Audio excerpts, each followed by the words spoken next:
Welcome to global e learning platform. Now last lecture के अंदर हमने डिस्टेंस और डिस्प्लेसमेंट के बारे में स्टडी किया था, जिसके अंदर ए से सी से बी अगर ये पाथ कवर करता है कोई ऑब्जेक्ट तो उसको हम क्या बोलेंगे, डिस्टेंस। और डायरेक्ट ए टू बी अगर जो पाथ लेंथ अगर हम लेंगे तो उसको क्या बोलेंगे, displacement. Now another term is speed. Speed क्या होगी, स्पीड आपके पास जो है तो वो है डिस्टेंस अपॉन टाइम। ठीक है, डिस्टेंस अपॉन टाइम क्या होगी, स्पीड। तो इस केस के अंदर जो पाथ लेंथ होगी, पाथ लेंथ कहाँ, बिटवीन ए सी बी, और ए सी बी ये जो पाथ लेंथ है डिवाइड बाय टोटल टाइम।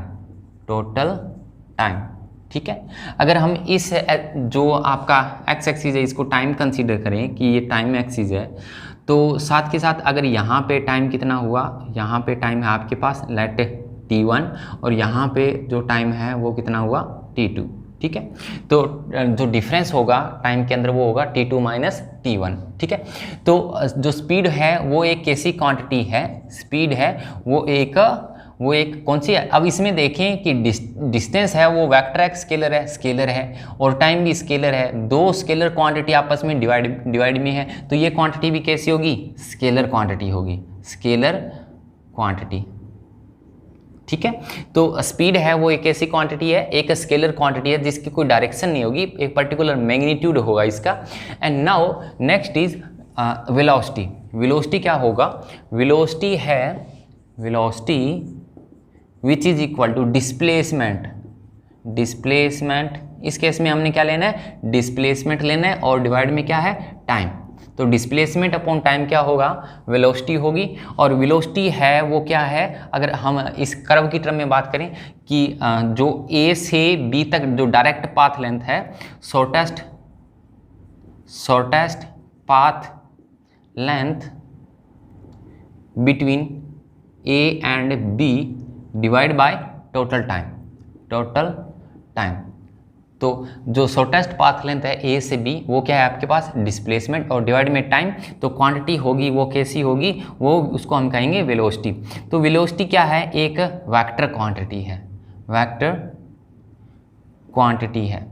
ठीक है, इसकी एक पर्टिकुलर डायरेक्शन भी होगी और मैग्नीट्यूड भी होगा। हालांकि जो स्पीड है उसका यूनिट क्या होगा, मीटर पर सेकंड, और जो वेलोसिटी है उसका भी यूनिट क्या होगा, मीटर पर सेकंड। दोनों का यूनिट क्या होगा, सेम होगा, बट जो इसकी वेलोसिटी की डायरेक्शन होगी और जो स्पीड की है वो डायरेक्शन नहीं होगी। ठीक है, अगर हम एक स्पेशल केस लें वेलोसिटी का, जिसके अंदर अलग अलग डिस्प्लेसमेंट कवर कर रहा है कोई ऑब्जेक्ट है, वो जैसे कि S1 डिस्प्लेसमेंट है, उसने कितनी वेलोसिटी ली, v1, उसकी वेलोसिटी उस टाइम थी। तो S2 डिस्प्लेसमेंट है, तब वेलोसिटी कितनी थी, v2, और सेम इस तरह से चलता जाता है। और Sn डिस्प्लेसमेंट है और वेलोसिटी है vn।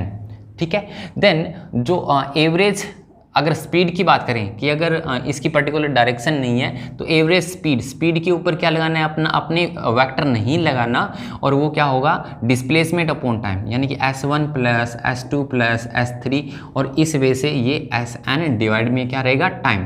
तो मान लो फर्स्ट केस के अंदर टाइम t1 लगा, then t2 plus t3 and so on tn।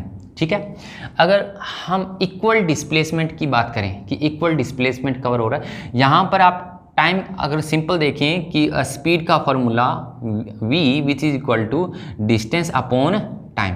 ठीक है, और टाइम किसके इक्वल हो गया, डिस्टेंस अपॉन वेलोसिटी। ठीक है, तो आप अगर टाइम को t1 कहें और डिस्टेंस को अगर s1 कहें और वेलोसिटी को v1 कहें, तो आप t1 को क्या कह सकते हो, जो t1 होगा वो उसको आप कह सकते हो वो है आपके पास s1 अपॉन v1, और second case s2 divide by v2 and so on. ठीक है, तो अगर हम स्पेशल केस लेते हैं कि डिस्प्लेसमेंट है वो इक्वल है, और हम दो ही केस अगर कंसीडर करें, ये दो केस हमने कंसीडर किए, इसके अंदर S1 है वो S2 के इक्वल है, और मैंने इसको क्या चूज़ किया, एज ए S।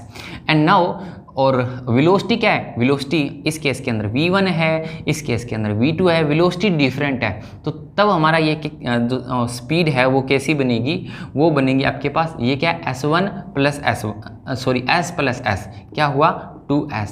डिवाइड में क्या होगा ये, इसमें s divide by v1 plus s divide by v2, यानी कि s कॉमन ले लें 1 by v1 plus 1 by v2, ठीक है।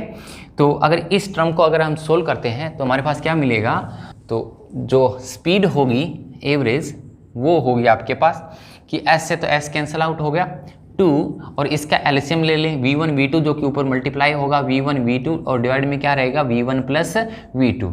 तो अगर आपके पास डिस्प्लेसमेंट है वो इक्वल ट्रेवल हो रही है और वेलोसिटी डिफरेंट है, तब उस केस के अंदर क्या होगा, एवरेज स्पीड क्या होगा 2v1 v2 divide by v1 plus v2, ठीक है।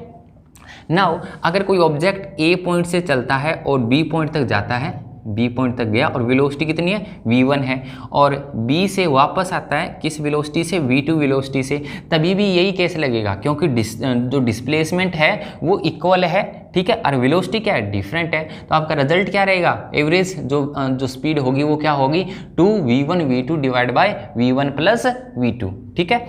Thank you.